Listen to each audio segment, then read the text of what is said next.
Hey, and welcome back to Solo in Seattle, your cozy corner of the internet where real conversations happen about life, love, and finding yourself at any stage. Today's guest is someone who knew me long before Seattle and way before podcasting. My high school boyfriend. We're talking about life after 40, the glow up that no one warned us about, in the best and most surprising ways, from dating and friendships to confidence and career shifts. We're diving into what it really means to reinvent yourself and live life on your own terms. Let's get into it.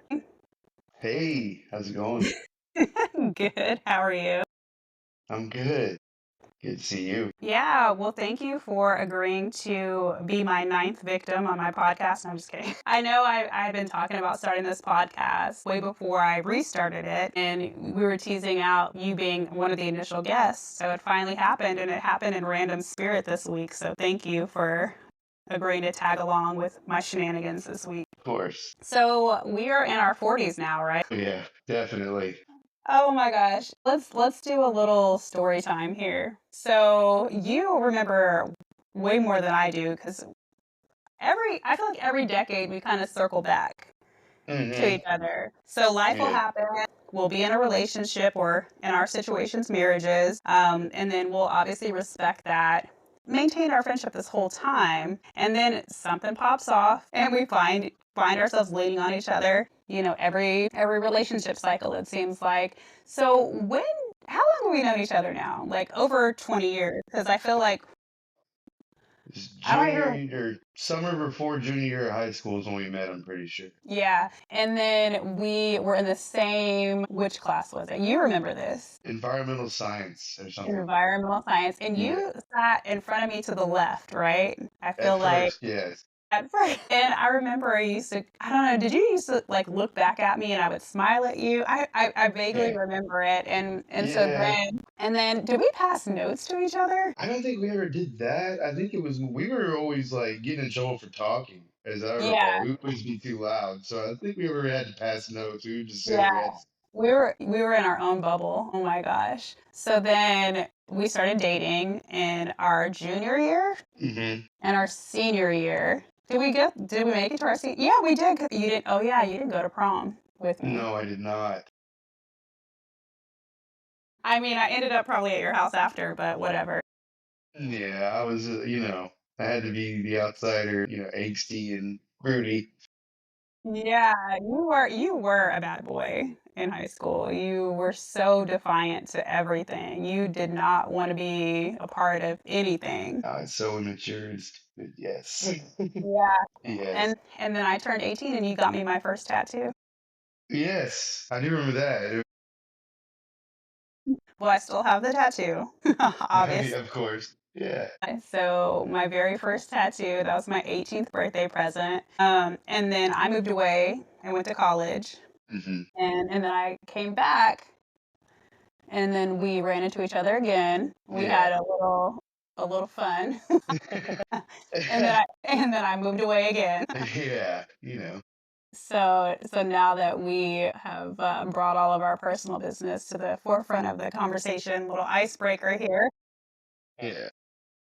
Let's talk about life in our 40s. So, when did you first feel like you were stepping into a new chapter of your life? Wow. It was definitely, this is pretty recent, so it's really hard to say. I mean, I would say I was recently divorced, but it's been about, well, not really recently. It's been about almost 5 years. Mm-hmm. So there's been a lot of like healing and downtime and that. I didn't really put myself out there in the dating world. I haven't really been. But just recently, I don't know, a buddy of mine kind of gave me a kick in the pants and, told me to buck up and, not getting any younger for one. And I don't know, I just, And so recently you feel like that's where you're starting to kind of to move towards just a different shift, a different focus, huh? right, yeah, different focus, trying to focus more on me, being married. I was married for so long and recently divorced or whatever, but my focus has always been on just my kids and trying to get them raised and get them through tribulations of life and off to college and things like that. So now it's like, I had this conversation with my buddy and he just was like, "Yeah, man, you gotta do you. Yeah. Your kids, they're growing Absolutely. up, you're almost done with the last one. You just gotta You gotta Right. focus on you and live. Yeah. Yeah, I mean, I know all too well about not wanting to focus on myself and putting my son to the forefront of everything, him being the decision, his comfort, my Mhm. life revolving around him, that his world, and putting myself on the back burner as well. What's something that you've let go of from your younger self? Man, there's so much. Just basic, it was just the immaturity. I guess lack of a better term, like the macho crap. Macho, what? Okay. Yeah. Well, stuff as a guy, you got to kind of like work through and let go. Like, Yeah, like I said, as I mentioned before, I was a very angsty kid, and yeah, you I were. had to work through all that. So, I let go a lot of that. I don't place too much importance on other people's view of me anymore, Mhm. like I used to. Too old for that. Yeah, it's just a lot of Yeah. stuff. Yeah, What's a surprising benefit of being in your 40s that no one talks about? and man, just perspective and wisdom. Yeah. Wisdom is like a big one for me. Made the mistake and failed and learn from it, or you've seen other people make those mistakes and fail and learn or learn from it. It makes so much sense now of not don't choose paths. Don't do Right, certain things in certain ways because I assure you it's not worth it. right, exactly, And exactly. and having those lived experiences and the toxicity of those lived experiences now in your face, you're just like, mm-mm, I'm not Hmm. I'm not dealing with that. I'm not dealing with you. I don't have to. Yeah. Which leads into dating and relationships now in your 40s. So, how do you approach dating differently now? I've been on this kick lately where it's like, it's this weird place in my life where I want to get out, I want to meet people, but I don't necessarily want to be in a relationship where it's like you have obligations and responsibilities to somebody. Yeah, fuck that. Yeah, and I don't want to get myself, because I mean, I've been in some pretty manipulative people. Yeah. I got a lot of trust issues still, and I'm trying to let go of that. Just kind of keep people at arm's length, and I'm trying to kind of break through that. But then again, I don't want to. I don't know. It's an ongoing process. Ongoing process. Okay. So, are situations still a thing for you or not? Situationship? Oh, situationships. Yeah, yeah, they are. Okay. I mean, we are in a situation. I'm open to it. Yeah, I mean, yeah, I'm open to try. Like I said, I'm trying to live, I'm trying to try new things. I want to travel. I want to go see things. I want to, meet new Mm-hmm. people. Like I said, I want to give things a chance and see how it goes. Okay. And do you feel more emotionally available or guarded at this Guarded stage? for sure. Guarded for sure. Yeah. Yeah, I mean, you touched on it, right? Like you've been in two different phases of your life, your 20s, your 30s, now you're in your 40s, and you Hmm. may not have the best of opportunities to build safe, healthy relationships. Hmm.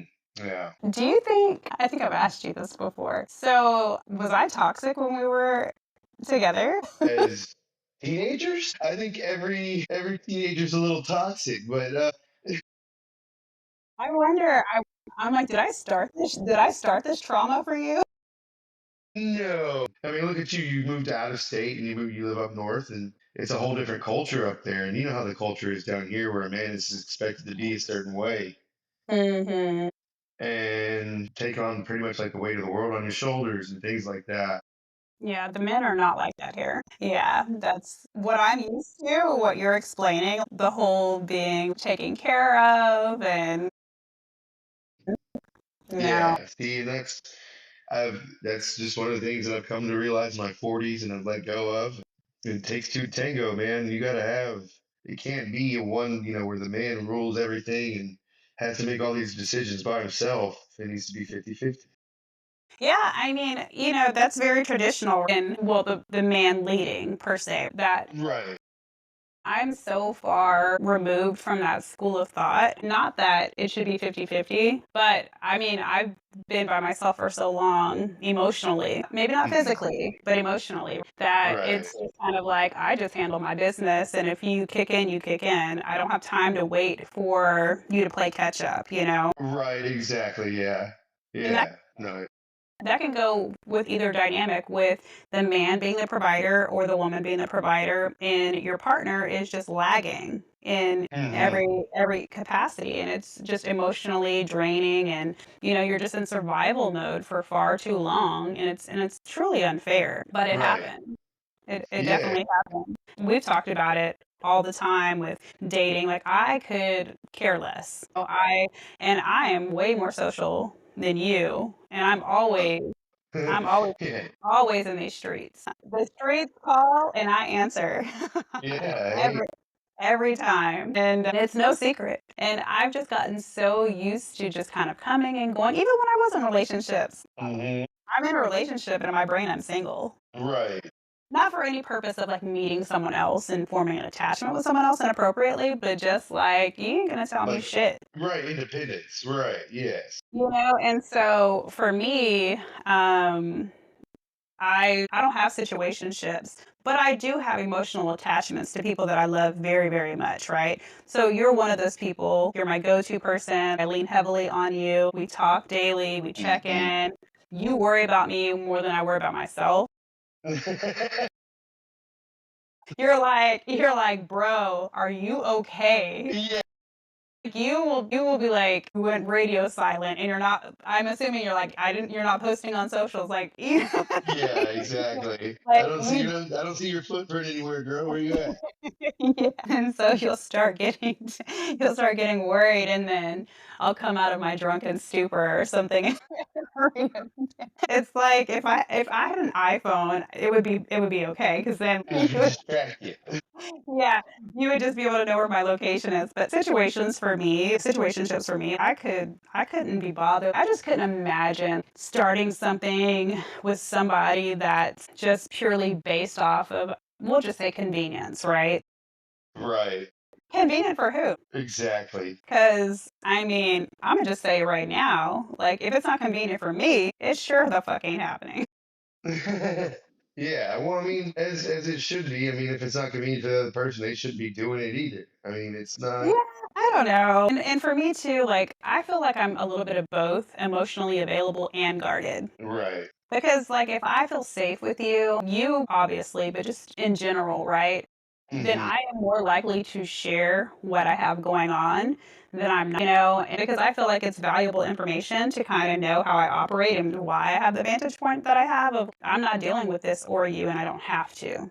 I think that I have definitely tapered down in the strong personality. I don't think it's quite as jarring as it used to be. I don't really feel like I have to hear me roar going on. It's more like, I don't know, hey, I'm here, I'm open, like, let's have fun. More Hmm. approachable, if you will, versus like before, it's like, get the fuck out of my way.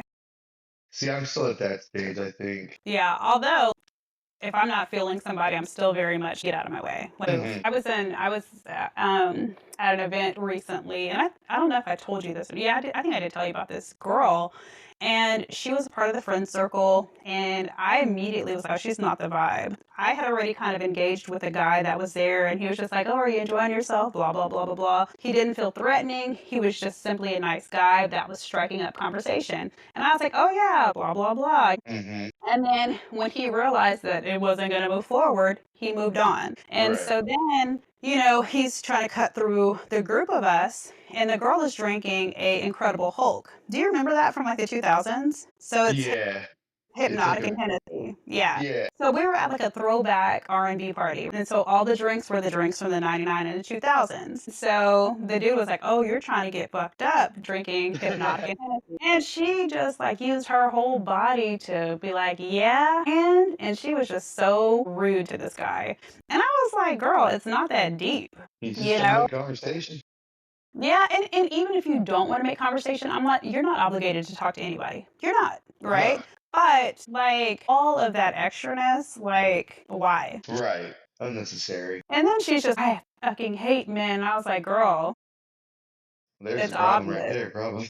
Yeah, I was like, it's obvious. And so, anyways, I don't know, I was just so disgusted by it all. And I ended up just walking away from the group for the rest of the night because I was like, that's y'all's friend. I can't be involved in trash like that. No, thank you. Yeah. I So, don't blame you. That's kind of. because trust me, because if my mood shifts, I'm gonna fuck up everybody's night. Yeah. Yeah. You're like, yeah, I know, I know. Yeah. Abort, abort. But see, I have grown in my 40s to know, okay, Amanda, you don't like somebody, you already know that you can bring that ugly energy, so remove yourself from the Hmm. situation. And and Exactly. and Yeah. so that right there is a testament to growth in itself. So let's talk about confidence and body talk. So I know recently you have supported me through my weight loss journey, and you Hmm. too have started your own exercise Yeah. regimen, and you check in with me every day and let me know what you're doing and your stats and all that really cool stuff. So how has your relationship with your body changed over the years? Kind of, it's gonna sound kind of weird, I guess, but I've rediscovered it kind of like, I was so like just in a funk for so long, in a rut, and Yeah. getting that, just letting my body get out of shape. Now I'm feeling good. Yeah, and you're looking good. I mean, it's so important to have somebody in your corner that understands where you're at because much like yourself, like I, for better words, let myself go. There was depression, there was just resentment, there was just not even caring. And my mistake was I let somebody get in my head about and pick me apart in so many different ways for issues that was their problem. Yeah. But then instead of communicating appropriately or effectively, I just shut it out and shut it down. And so I would go out to eat with my girlfriends, I would go to the fast food, I would eat before I got home, and then it Mm. just became this awful routine. And before I know it, I had became extremely overweight. Well, yeah, yeah. I mean, it happens fast. I mean, you Yeah. don't realize it, and next thing you know, it's like, oh my god.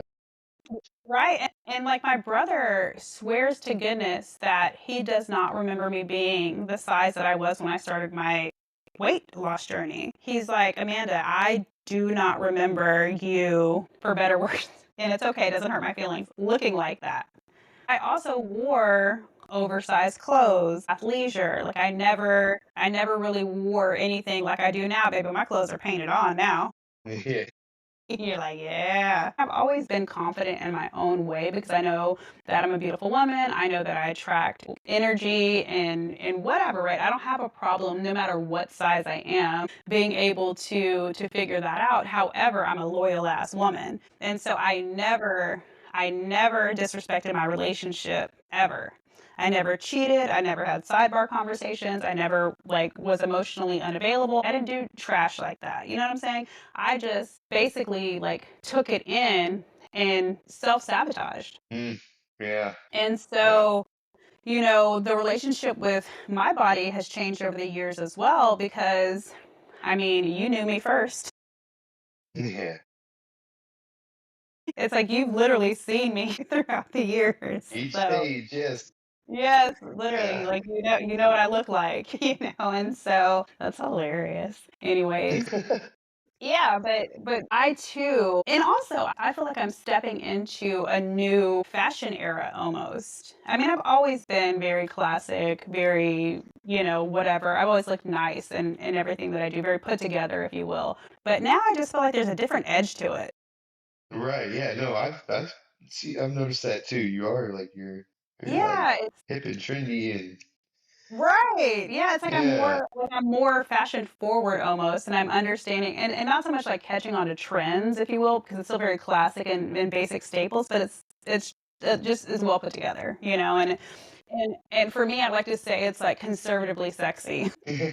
It's still kind of covered, but a little bit of oomph in Hmm. there. Right. So, do you ever feel pressure to keep up a certain appearance? Not anymore. I mean, I'm kind of like in the stage of my life. If I feel good in my belt, in my skin, then now I'm okay with that. Yeah, You same. know?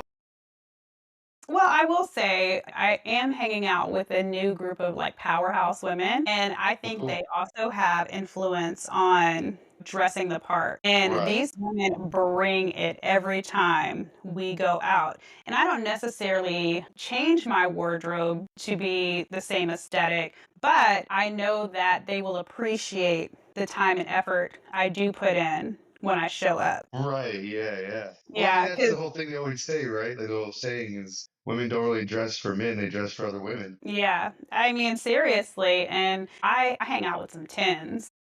When You you give know, yourself all right, to Amanda, you should, okay, where say you're that supposed to again. be. Right. Well, and I brought a friend of mine to an event last week, and I was like, all right, there's gonna be a lot of beautiful women here, you know. I was like, don't just get fixated on me. Was so funny because we're friends on social media. You're my friend on social media as well. And so you kind of see the recurrent themes of the women that I'm Yes. with, and they're all, Yes. I don't know her, but you know her because we're always together. And there's just certain women that I always show up with and everything. And Right. Yeah. so the person was like, oh yeah, and he described one. I was like, yeah, she'll definitely be here. And I'm like, oh, you're talking about the really hot one, and I'll try to like, you know, Yeah. and the person didn't want to like be disrespectful to me, but I'm like, oh no, I know I hang out with tens. Like, it's fine. It's a compliment. It's a nod to me that you also appreciate who you're going to be Yeah. surrounded with. It's like a room full of beautiful women with beautiful energy because you could see a beautiful woman, but she could have the ugliest Oh inside. God, man. Yeah. Well, the same goes for men too. Oh yeah, there's plenty of pricks that I come across. There's plenty of, oh my gosh, especially because I'm in the nightlife and the social life, and there's always the dickheads that have the tables that they own the spot. Men can be so awful, and can Yeah. Very gossip. toxic. Yeah. Men gossip We too. Like, do. We do sometimes. I got a buddy yeah. who's a huge gossip. No, we have a buddy. We have a buddy. And then that same friend gossips about us to each other. Yeah. Yeah. And then I feel like he does it to set a trap to see if we're talking about what he told us. It wouldn't surprise me. He is kind of diabolical. Yeah, he is a true rascal. That one, he is a Yeah. true rascal. But you know what? Like, and what's crazy is just to put context to this, me and this certain friend didn't become friends until my breakup a few years ago. Hmm. I mean, I've Very known long. him. Yeah, I've known him since we were in high school as well. We have the same mutual friends. They're more like your actual friends, but I'm, part of the alignment of it all. But yeah, he's that anyways. So what does confidence look like to you now? Oh wow. Confidence. I'm still trying to build that. Like I said, confidence is just not worrying about what other people's perceptions, well, not necessarily perception, what their thoughts about you are, or whatever, or viewpoints are of you. You Hmm. just got to do you and be true to yourself. Okay. Confidence, yeah. Holding your head up high and just being able to put yourself out there. Yeah. I'm always be like, go. Do Yes. it. Yes, of course. Yeah.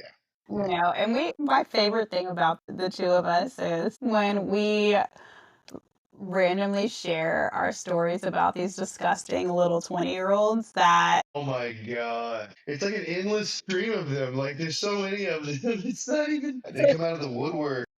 it's like, why are you here? Our kids are your oldest is 22, right?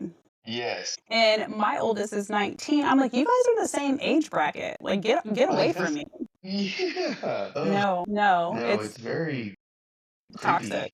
Yes, and Yeah. toxic. Yes. And I joke around. I tell Donovan, I'm like, oh my gosh, this 25-year-old. And he's like, what? But Donovan's like me. He's hella judgy. So I have to be careful, with what I tell him because he will just stare at me like, My girls are the same way. My son, he's more like he'll be like, all right, he kind of mess with me about it, but the girls are like, Dad, seriously, you yeah. know, yeah. Yeah, I have absolutely no interest in that. And people are like, well, why don't you just, go for it? I'm like, I'm not giving up my virginity for that. At this point, like, the Yeah, kitchen, no. the kitchen's closed. I just have no interest. And I know, I think, did I Mm-mm. tell you that my girlfriend, what she said I should change my screen name to? No, why was it? She says instead of me being solo in Seattle, I should be celibate in Seattle. Oh.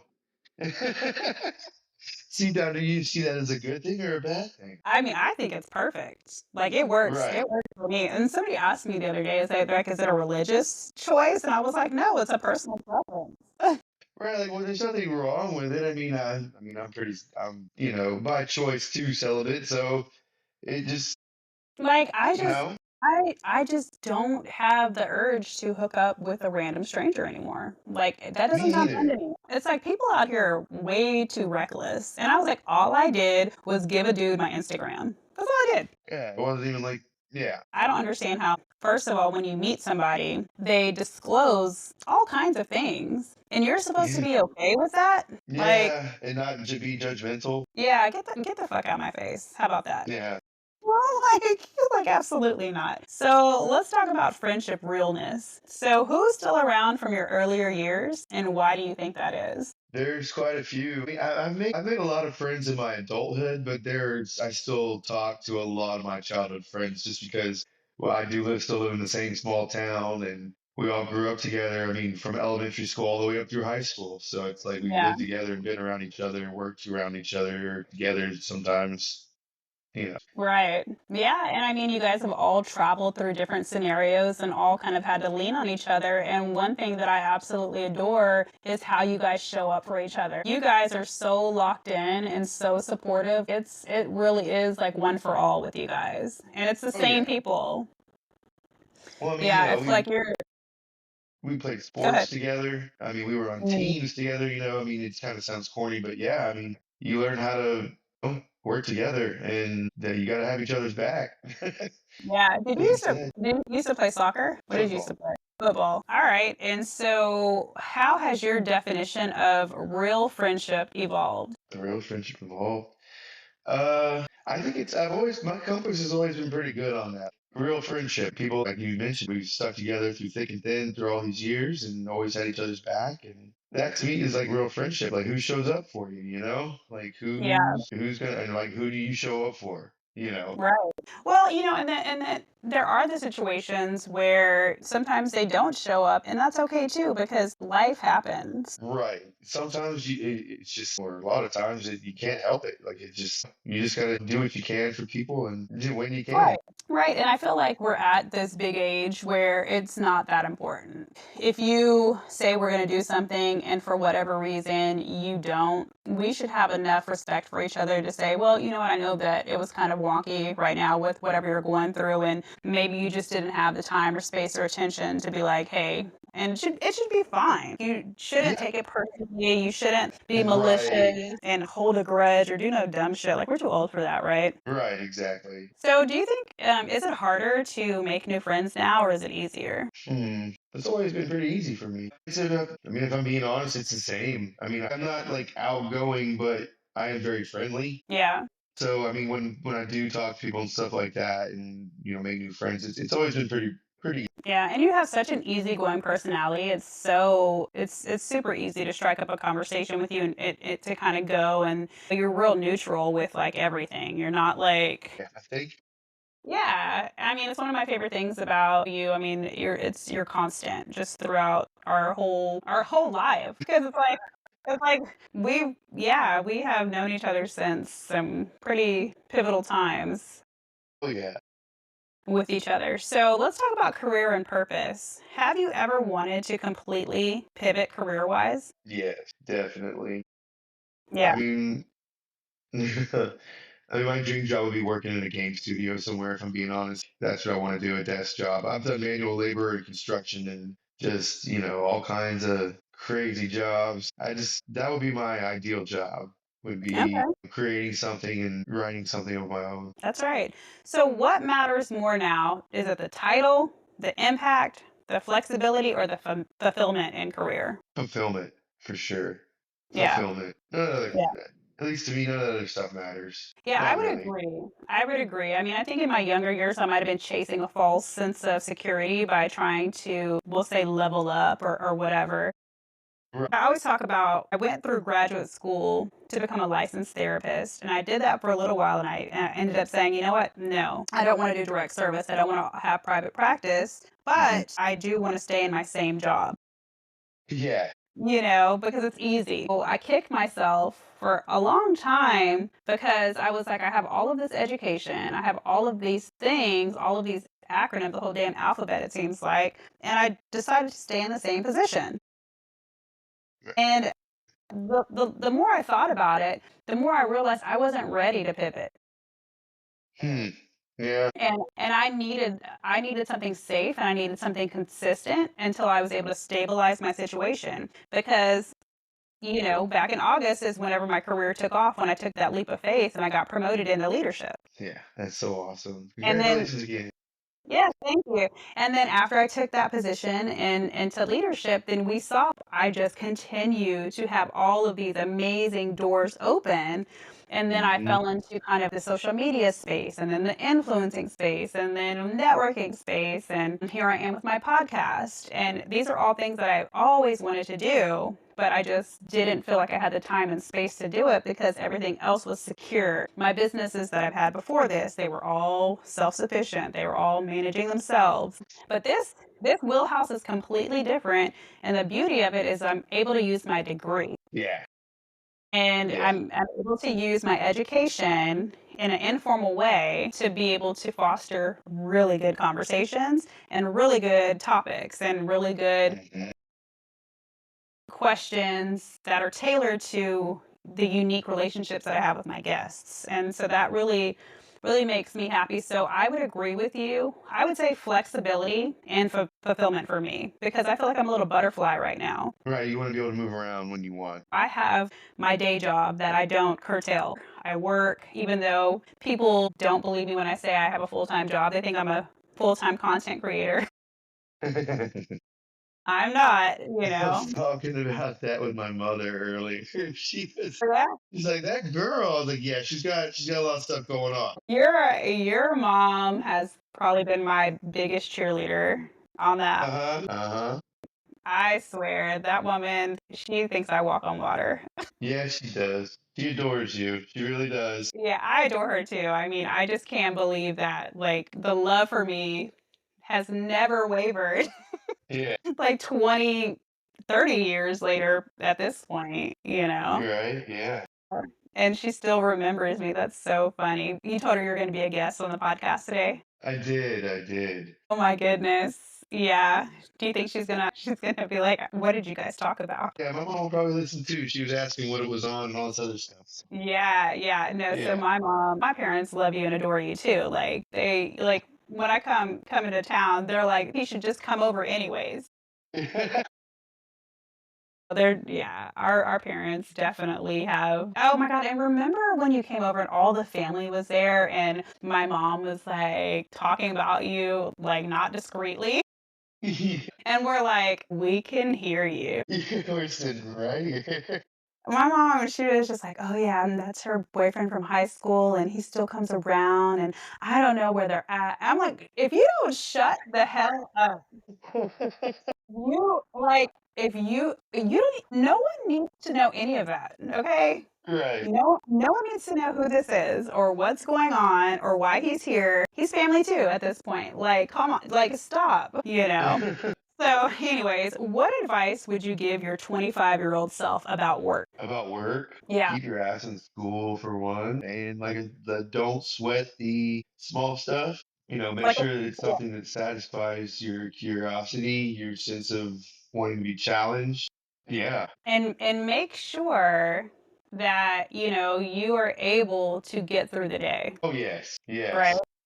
Right. Like, because sometimes you fall into a career, much like the one that I did, that I don't necessarily want to do it, but I was able to create and facilitate a space within the workplace that I was like, I can manage this. Mm-hmm. Yes. And so, some advice that I would probably give my 25-year-old self is um, not everything needs a reaction. Mm-hmm. The way that somebody approaches you, the way that somebody talks to you, the way that somebody even might even feel about you, it is not necessarily a reflection on, Right. and it's not necessarily needing to be challenged. It's not necessarily needing to be discussed openly. I bucked the system hard coming up, in my Right. career. It's I mean, I've been in city government 19 years. crazy to think about. Yeah, It's been collectively. that long. Yeah, Yeah. collectively 19 years. And, I have the flexibility at 24 years of service to retire. And so, like, for a long time, I was just with this plan to coast. Just let me make it to 24 years of service. And, then I can get out of there. But then I'm like, wait. I'm not old enough to retire. Yeah. And so you I fall into the trap, right? And it's like, yeah, start your career early, figure out what that looks like for you, and grow at a pace that you don't burn out would yeah. be some really good advice that I would give somebody 25, because you're just finishing up school if you decide to go, or you're just kind of manicuring your career at that point, and you're just trying to figure out how, the when, the whys, to be your best, to make the most money that you can make, or to figure out how to climb that ladder at 25, Hmm. because the next 10 years is just going to be grit and determination. Yeah. Yeah. It's just gonna be how tough for you. Yeah. All right, so we're going to pivot into a completely different topic that's going to get a little spicy, okay? We are going to talk about sex and intimacy. Okay. So, how has your perspective on sex and emotional intimacy shifted after 40? Oh wow. As a man, you discover that they're two completely separate topics. Like they're two completely separate different things. Like it's not all, you know what I mean? It's the nightmares that I've been through, Amanda. So, my perspective on sex is like, it's not worth it. Yeah. I mean, it, It is, but it isn't. right. It's a double-edged sword for sure. Yeah, I just feel like I have yet to meet somebody where I'm like, yeah, we're gonna get it in. But then that emotional intimacy, I'm like, oh, but I have an attachment to a person. And so Yes. I would be more likely and willing. Yes. That's the difference for me, is like meeting someone out and about, it's less likely to have a casual roll in the hay. But if I am emotionally attached to someone and I've built something with that person and I feel that I'm comfortable, I'm safe, you're consistent, and it Yes. happens, I'm the lies I tell. I'm lying, Tori. I don't think There's nothing so. wrong with it. There's nothing wrong with it, and I love that for whoever wants that. But for me, I'm like, mm-mm. You're right. Yeah. I Yeah. mean, Trust it's me. so scary. Like the things that when you're young, you throw caution to the wind. Yeah. And now, like I said, it's that whole wisdom thing. It's like, The you know, lies I tell myself, I'm like, oh yeah, I'm not doing it. me too. I think we all do that. I think we really do. I You think everybody know? does that. Yeah. Yeah. So do you think, is it easier or harder to be vulnerable now in romantic relationships? I'm learning to be more vulnerable. I Yeah. am. I'm learning to open up more, be more open. Yeah, It's trust is a hard thing for it me. is. Especially whenever it's been broken and misaligned for a very long time. Yeah. Yeah. Yeah. For me, in my last two relationships that I had that you're very well aware of, I never saw it coming, the break of trust. Right. And the way that it was so harmful was the most hurtful part of it, the disrespect of it, right? Mm, Whereas you, like you shared earlier, the manipulation, right. you know, Yeah. The emotional manipulation crap. yeah, Yeah. yeah. And I mean, for me, there was definitely a lot of that as well. And I didn't even realize that I was being manipulated. And usually you don't. Um, It's too late. until it's too late and you kind of like have an epiphany and you're like, what the fuck did you say? Right. And then you're just like, you look back on it and you're like, Jesus, I wasted all this time. And then you're just emotionally exhausted at that point, and it's just Yeah. kind of like, do whatever you want. You've destroyed me this far. I don't know what to tell you. Nothing else can hurt Hmm. me. Yeah. You become numb to a lot of stuff. Yes. Yeah. So how about let's talk about you being solo and you living your life and taking some new adventures. So are you more comfortable being alone now? Yes, definitely. I'm more Yeah. comfortable in my own headspace, making my own decisions, and yeah, yeah. Good. And what's one solo thing that you've done that you're proud of? Oh wow, this is a whole workout thing. It's a 10 weeks strong. Like I've Yep. actually stayed consistent. I didn't think I would be able to do it, but I've done it, and Yep. I'm gonna keep going. Good job. And I'm so proud of you too. And you're looking great. Hey, And like I've shared with you, outside of this podcast, like your whole mentality has changed. Your positivity has shifted. Not that you're like this negative little, grouch or whatever, but you're more open and able to receive things and you're just overall happy. yeah, I really am, and I mean, thanks to family and friends like you and others and myself, I Yep, think exactly. Pat yourself on the I back. yeah. And I'm learning to do that more. Good. Clap for yourself, cause shit. Yeah. Yeah. What would your ideal solo trip look like? Ooh, solo trip? Mm-hmm. Man, that's exciting. I want to go to Europe so bad. I mean, I'd really like to go over there and just I'd check out the British Isles and France, maybe even check out Germany. That would be awesome. Yeah. There's a lot of shit going down over there right now. I think that would be cool. That's like an ideal thing for me. Most a Yeah. lot of people No. like to go to tropical places and stuff. I don't know. Not you're more of a historian. You've always been. Yes, yes, that's definitely what attracts me to it is the history. I'm like, you want to do what? No, thank you. Don't invite me. I can't Instagram this dirty ass gray brick. Like Hey, I don't I mean, want they to go. say the Riviera is beautiful though. I mean, take me there, yes, let's go. But you know what? It would be a good time. Wait, hold on. This is a solo trip. See, that's what's wrong with me. Is I can never allow anybody to do what they want to do. That's my problem. I'm the problem here. So that's the thing with me is I just asked you what your ideal solo trip looks like, right? And you're like, I want to go here and I want to do that, and I'm like, well, I can't go. How did this turn into, well, if you do it, I'm doing it too? I always do it. That's how I went to freaking Thailand. My cousin That had is a, so cool. my cousin was like, we're going to Thailand for 10 days. I was like, not without me. And that's how I ended up in Jamaica randomly. Was one of my best friends was like, I'm going to Jamaica for my birthday. And I was like, not without me. Well, hey, it's cool that you got to go though. I mean, that's You know, so cool. you guys need to learn the power of no when it comes to me, okay? Stop letting me insert myself in your You know, like. I've never been able to do that to you. I know. That's the problem, right? I said, what is your solo journey, your solo trip? And then I make it about like we. So we're going to close out here in a second, but I want to talk about healing and boundaries. So, what's something you no longer tolerate in life? Toxicity, toxic people. Do not at all. No matter how long I've known them, how little I've known them, giving people second, third chances, no more. Ugh, same. I cut that shit out like just at zero. If you make me feel some type of way, that's it. Yeah, yeah. If That's I don't if I get a bad feeling about you, I'm not gonna associate with you ever again. If you say something to me that hurts my feelings, if you say something to me that I feel like was out of malice, that's a wrap. Yeah, You don't have to worry about saying it twice. exactly. One thing about me is I'm gonna show you. I will show you better than I will tell you. That's for sure. Hmm. So, has therapy or self-reflection played a role in your growth? Oh yes, I attend therapy regularly.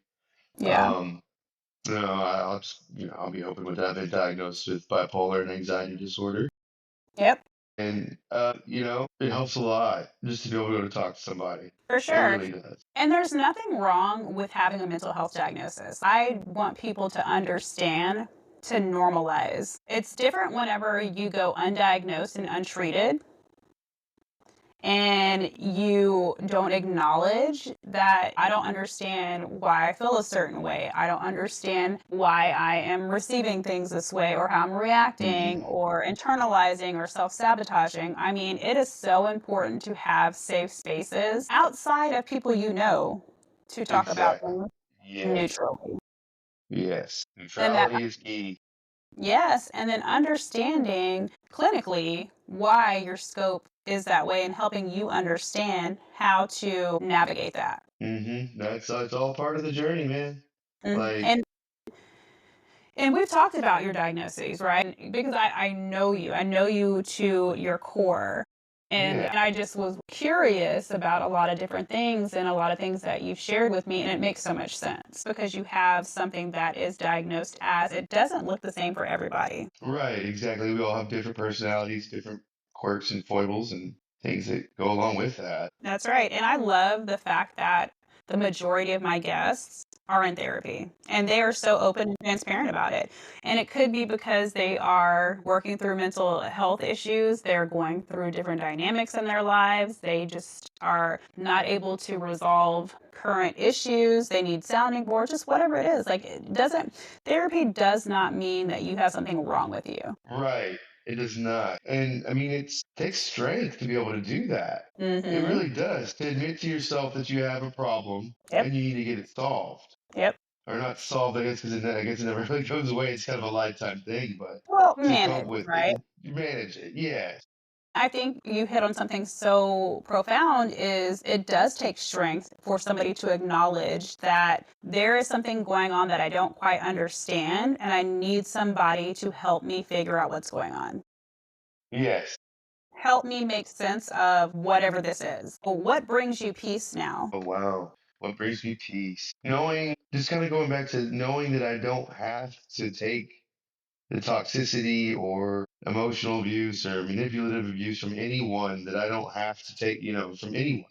I don't have to stand for it. That's right. I don't have to cater to it. I don't have to, enable it or whatever. I don't have to, justify it for anybody else around me or justify somebody else's actions for somebody else.